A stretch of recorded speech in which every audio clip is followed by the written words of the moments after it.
मेरे प्रभु श्री राम जी आगे आगे ऐसे ऐसे ऐसे हाथ करें, जैसे आपके यहाँ कोई अतिथि आवे तो कहते आइए, ऐसे आइए, ऐसे आइए, ऐसे आइए। राम जी की आंख में आंसुओं की धार लगी थी।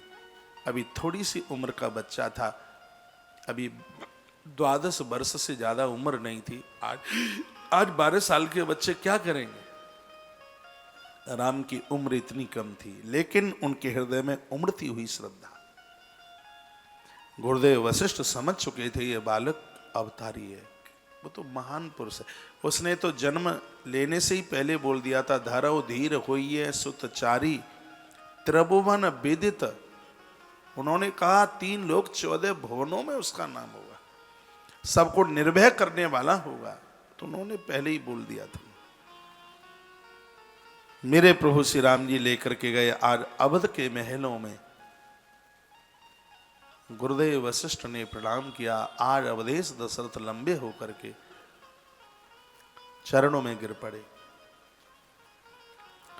कहा गुरुदेव आपने बड़ी कृपा करी है, आप आए हैं। वशिष्ठ मुनि का आज पूजन किया गया, वंदन किया गया, शास्त्रों की पूजा की गई, तत्पश्चात बैठने को जगह दी गई।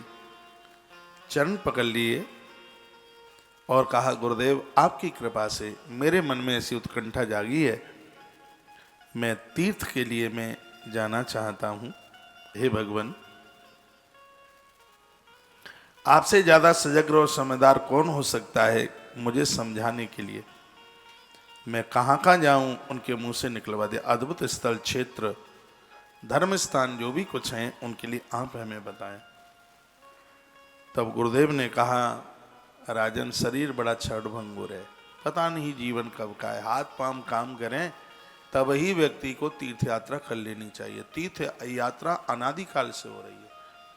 गुरुदेव वशिष्ठ के शब्द है कि शरीर बहुत क्षणभंगुर है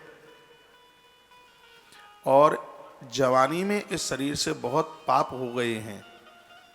उन अपराधों के प्रायश्चित के लिए ही तीर्थ यात्रा होती है। जब ये शरीर काम करता है तब ही व्यक्ति को तीर्थ यात्रा कर लेनी चाहिए।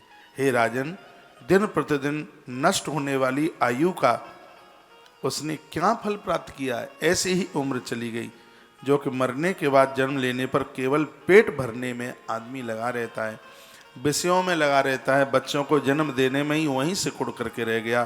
पाप से उत्पन्न अनिष्टकारी मलमात्र से पूरित, मलमूत्र से पूरित बस इस देह के स्त्री पुरुष के चमड़े के ऊपर और पुरुष स्त्री के चमड़े के ऊपर ही अपना पूरा जीवन निकाल देता है। ऐसे जीवन का मतलब क्या है। मनुष्य जीवन धारण करके तो व्यक्ति को इस शरीर से अपने आप का कल्याण कर लेना चाहिए। ऐसा महाराज वशिष्ठ राजा को बोल रहे हैं। हे राजन, आप उन तीर्थों में जरूर जाएं जिन तीर्थों में स्नान दान पुण्य करने से जिंदगी की यात्रा सफल हो जाती है। आज राजा दशरथ ने चरणों में शरणापन्न हो करके हाथ जोड़ करके वंदन प्रणाम करके कहा गुरुदेव मुझे आदेश कीजिए, मैं कहां कहां जाऊं। तब गुरुदेव वशिष्ठ ने कुछ विशेष तीर्थों का वर्णन किया है, वो आप सुन लें। क्या कहा वशिष्ठ मुनि ने कहा, राजेंद्र सुनो, तीर्थों की उत्तम विधि को मैं कहूंगा।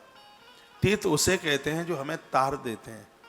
तीर्थ उसे कहते हैं जो हमें भटकने से बचा देते हैं। तीर्थ एक नौका की तरह है, जैसे नौका पर चढ़कर के व्यक्ति नदी को पार हो जाता है, तीर्थ रूपी नाव में बैठकर के यह जीव भी भव सागर से पार हो जाता है। यह गुरुदेव वशिष्ठ बोले। बात समझ में आ रही है? धन्यवाद। फिर कहा तीर्थों की उत्तम विधि जिनके करने मात्र से मनुष्य के चित्त को तत्काल शुद्धि हो जाती है। घर में आप रहें तो मन कुछ उच्चेटित जैसा होता है, अशांति जैसा होता है, और जैसे ही तीर्थ में जाकर के पहुंचते हैं, पता नहीं तीर्थों का ऐसा कौन सा अपना प्रभाव है, मन एकदम शांत हो जाता है। मन मयूर नाचता है, हृदय का मोर नाचने लगता है। और वो तो जाना पड़ता है, घर की कुछ जिम्मेवारियां होती हैं, नहीं तो वृंदावन जैसे तीर्थ में आने पर कभी किसी का जाने का मन करता है क्या? नहीं करता।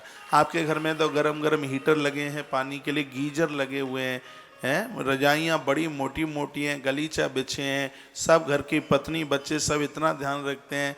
आश्रमों में तो रोटी है, बिल्कुल रोटी सूखी, दाल में पानी के अलावा दाना तो कहीं कहीं मिल जाए, लेकिन फिर वो भी 56 भोग से ज़्यादा मलूक लगती है। ऐसे पर भी तीर्थ छोड़ने का मन नहीं करता बिल्कुल भी। इतना आलीशान आपका कमरा है, वहाँ तो जहाँ जैसे मिल जाए वहीं पड़े रहो, तो भी ये सब होने पर भी तीर्थ बड़े बढ़िया लगते हैं, बड़े अच्छे लगते हैं। मन घर में लगता ही नहीं है। जितनी साधना, जितना आनंद तीर्थ में है, वो आनंद कभी घर में हो ही नहीं सकता। वो सकून मिलता नहीं, कभी भी अनुभव करके देख लीजिए।